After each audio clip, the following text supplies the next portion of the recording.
Okay, ladies and gentlemen of the press, this one is not about the ODM. This is about the doctor strike. We have reviewed the fact that members of the 7,000 strong Kenya Medical Practitioners, Pharmacists and Dentists Union have been on strike since March 13th to demand better pay, and the strike has disrupted healthcare in the country's 57 public hospitals. We are of the view that the situation is moving from bad to worse, and soon we will have a full-blown crisis in which all health workers will don their tools. Already, clinical officers have joined. I therefore have a personal appeal to both the government and the doctors. After very wide consultations, I am convinced that the doctors and all other health workers currently on strike will be able to craft a return-to-work formula and resume duty if the government were to meet their demands halfway while negotiations continue. We therefore appeal to the government to address itself to the following three broad areas as a way of progress towards ending this strike. 1. Pay for medical interns.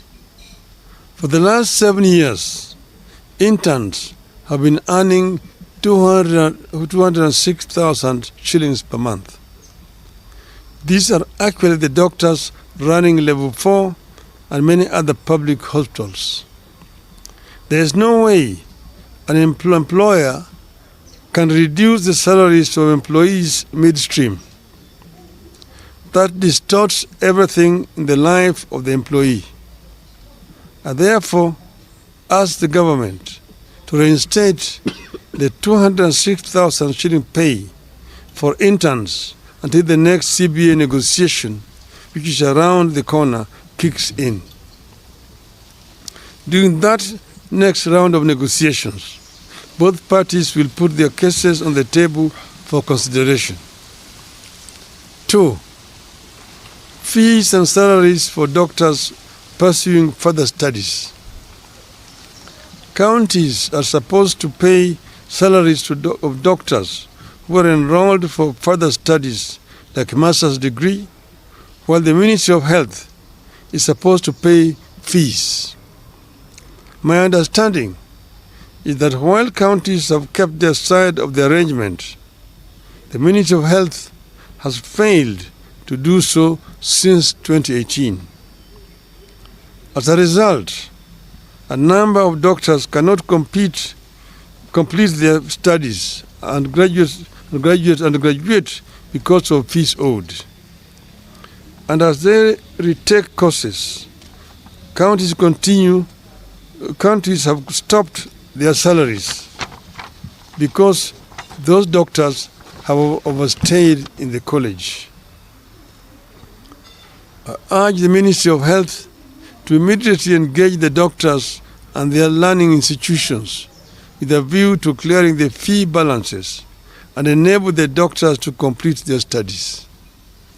The ministry must also engage counties to resolve the issue of pay for doctors who have overstayed in the college through mistakes not of their own making. The ministry should also work out a plan for paying stipends to doctors who forego county salaries and ministry fees and privately fund their higher education while offering services in public hospitals. Such hustles should be supported. 3. Address the problem of doctors on contract. I have been shocked to learn that some of our high-end hospitals are hiring doctors on as short as a month, 2-month or 3-month contracts. This is wrong. The ministry is failing to stand up for the doctors to prevent their exploitation and exposure to the unfair practices. This ministry must lay down the rules that ensure fair, respectful, and sustainable labor practices by both the public and private health providers. 4. Equal pay for equal work.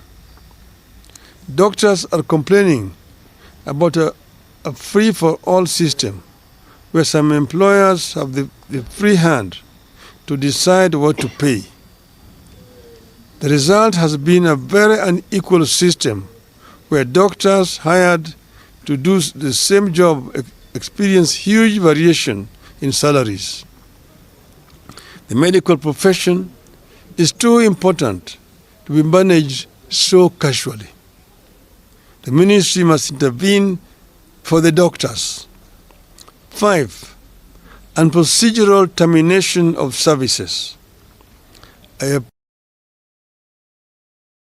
terminated contracts of the doctors for one reason or another to reconsider their actions and engage the doctors.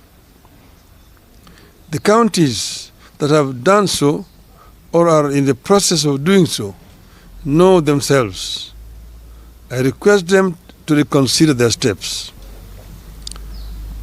I believe that the above actions, if taken in consultation with the union, will see us avert the crisis that's building up in the health sector and pave ways for less antagonistic engagement.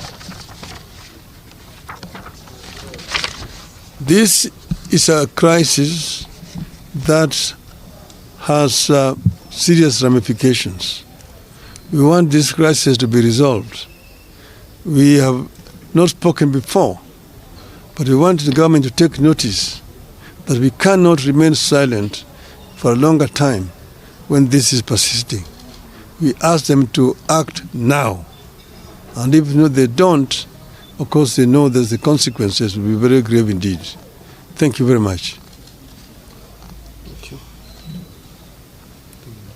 There are no questions? Okay. Thank you. Very elaborate. We are going to give you copies of some specimens. This one is this. Thank you. Your handkerchief.